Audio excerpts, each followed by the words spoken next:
to the final day of the 2013 Winter Universiade here in Trentino.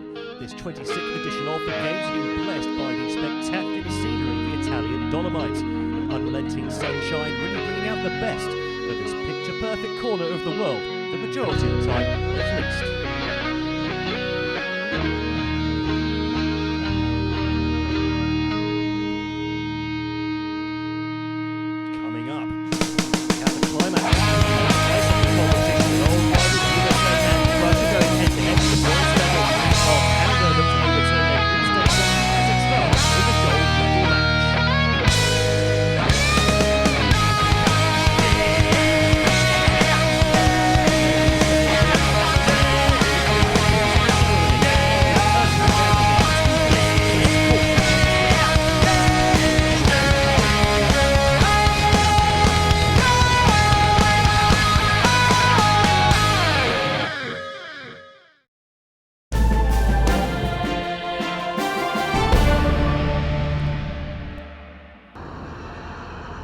Grand finale of the competitive side of the Universiade took place on the ice rink at Alba di Canazei, the medal matches in the men's competitions.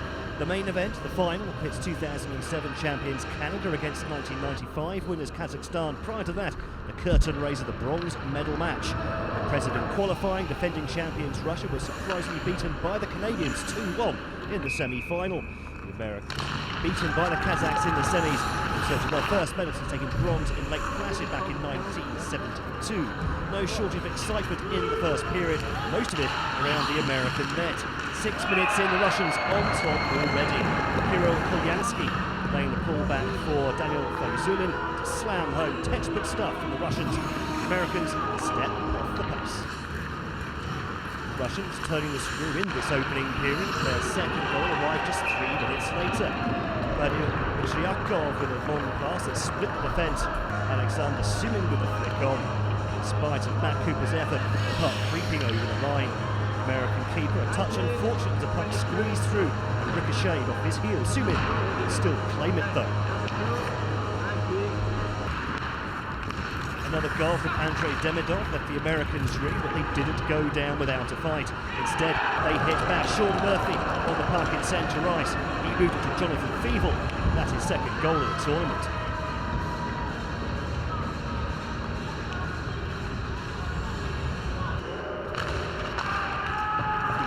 At the start of the second, the Russians might have been excused for sitting back on their lead, but instead they did anything but.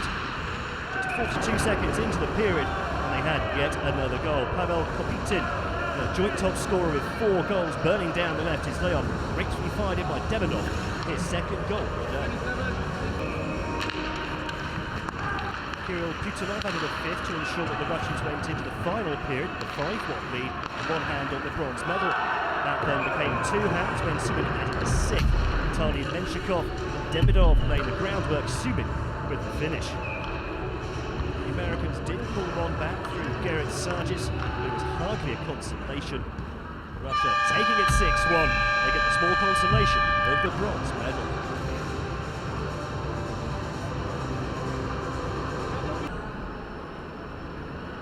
On to the big final then, with Canada looking to get their hands on the title for just the 4th time in their history. They were up against a highly fancied Kazakhstan team looking to add to their only previous title in 1997, boosted by the fact that they beat the Canadians 4-2 in the group stages. Kazakhs, overseen by head coach Vladimir Plyuchev, getting off to the perfect start too. The Canadians perhaps caught slightly cold, allowing Evgeny Limarev round the back of the net.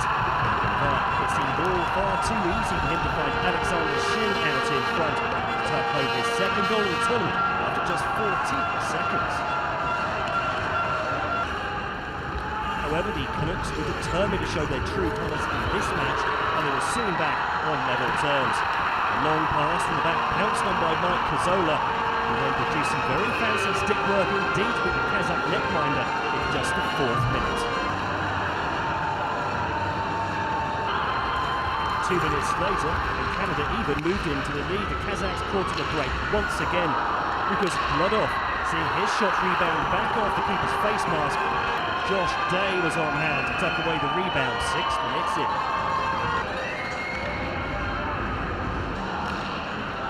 dream start for the Canadians continued just 2 minutes later. Matteo Mignone, fierce slap shot, one-footing the keeper thanks to a slight deflection off Leonid Metalnikov. Mignone credited with the goal though, that's his first of the tournament. Into the second period, the Kazakhs desperately needed to get back into the game as soon as possible. Instead of that though, it was a rampant Canadian team who were first to add to the scoreline. Tyler Carroll finding space down the Kazakh left, squaring the puck for Chris Culligan to score his second of the tournament. Low drive in the 26th minute. With their team being so comprehensively outplayed, the Kazakhs' discipline started to desert them. First, Alexander Kaznaksheyev was ejected from the game for checking to the head and neck. And then Alexei Vorotsov headed in the same direction for spearing.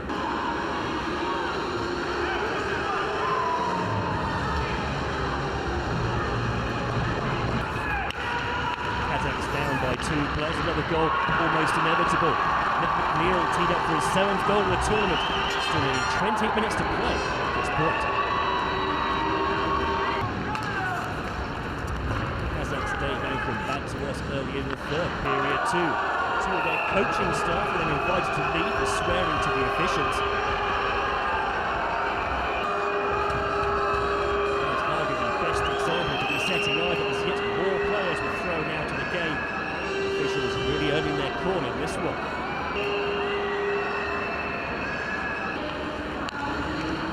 Kazakhstan down again to just 3 out players, 6-1. Was surely a formality by Antoine Denoyer, putting Culligan's second goal of the night on a plate thanks to a glorious cross pass. Despite having lost their heads slightly, hockey did break out in the Kazakh ranks at last. Just over 7 minutes were left on the clock. Like scruffy passage of play, ending with a slick pass from Shin. Finding his teammate Elmar to drag the scores back to 6-2. That's on a power play. However, despite that 4-goal deficit, too much to fall back at this late stage of the game. The match descended into a bit of a farce in the final moments, with players from both sides as guilty as each other of being far too eager to down sticks. 7 players in total will find themselves ejected from this game, thanks to 2 Kazakh coaches. An ideal way to bring the curtain down on this Universiade.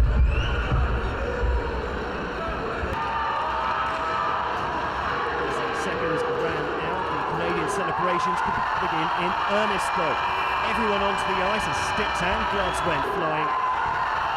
Even coach Gardner McDougall broke out with a rare smile after a thunderous 6-2 victory.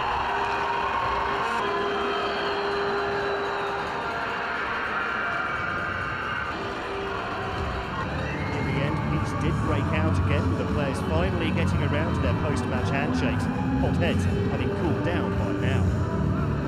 Un grande applauso per la squadra della Federazione Russa. 78 events to be decided at the 26th Winter Universiade finally came to an end then, with Canada claiming the 4th men's ice hockey title in their history, while the Kazakhs still had their first medal since a bronze in 2007 to show for their efforts.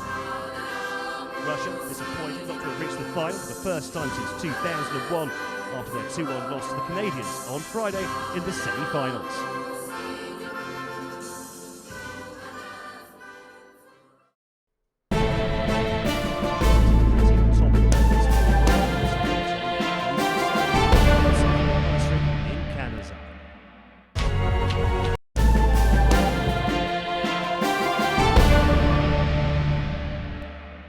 Buonasera e benvenuti alla cerimonia di chiusura della 26esima Universiade invernale. Good evening and welcome to the closing ceremony of the 26th Winter Universiade.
colleagues,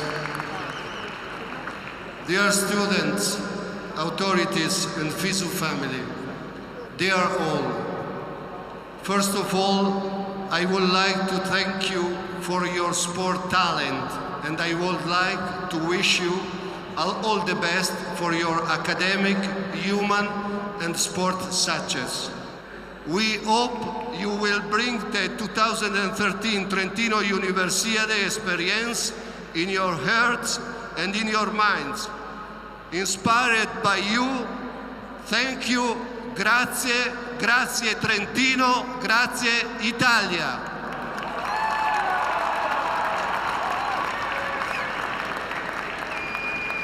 The 26th Winter Universiade, standing on the shoulders of a wonderful and friendly giant, the Dolomites, was great, inspired, and innovative. And I want to thank Rosie, I want to thank the organizing committee, all the authorities in the region, and Italy for what has been done here. Bravo! Thank you very much.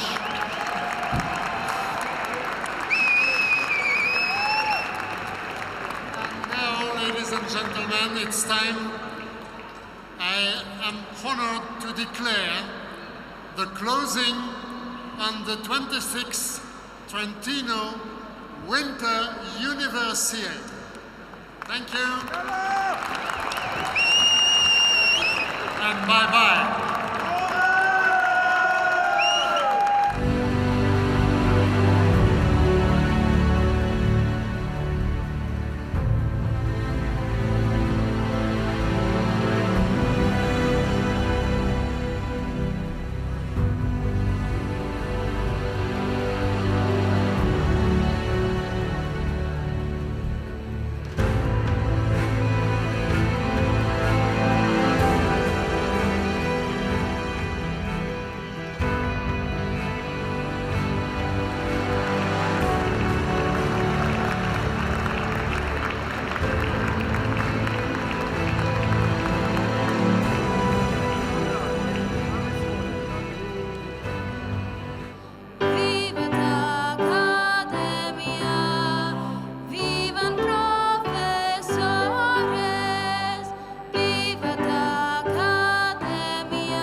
FISU family and guests, dear athletes and participants, dear friends.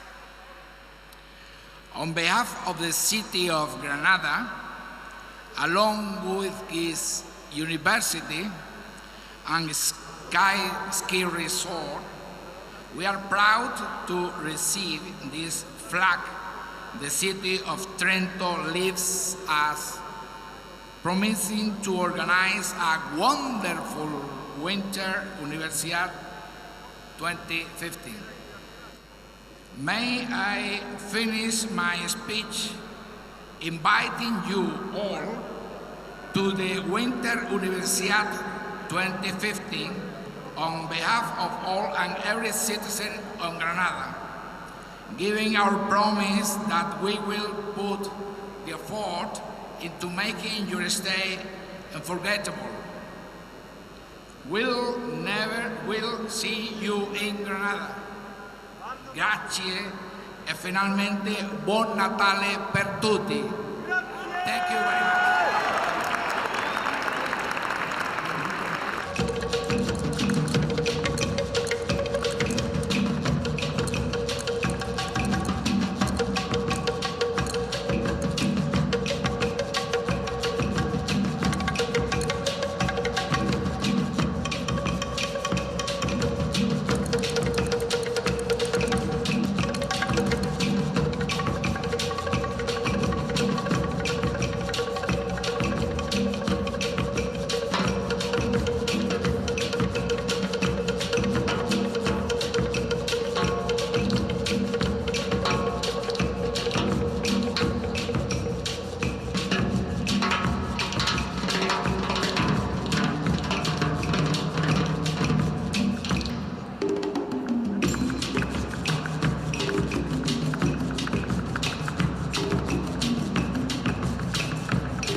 Thank you, FISU, for trusting Trentino and the Trentino people.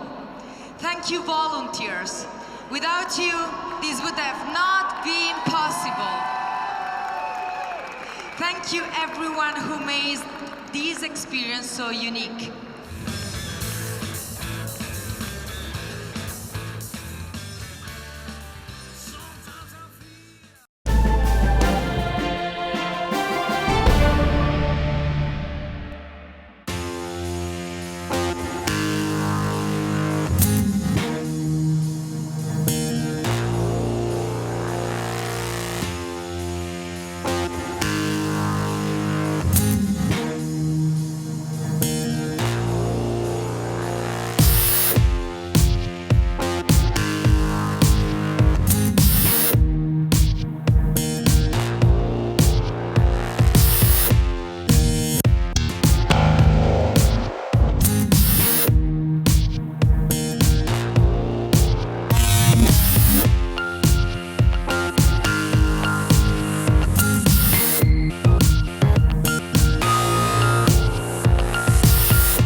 Thank you.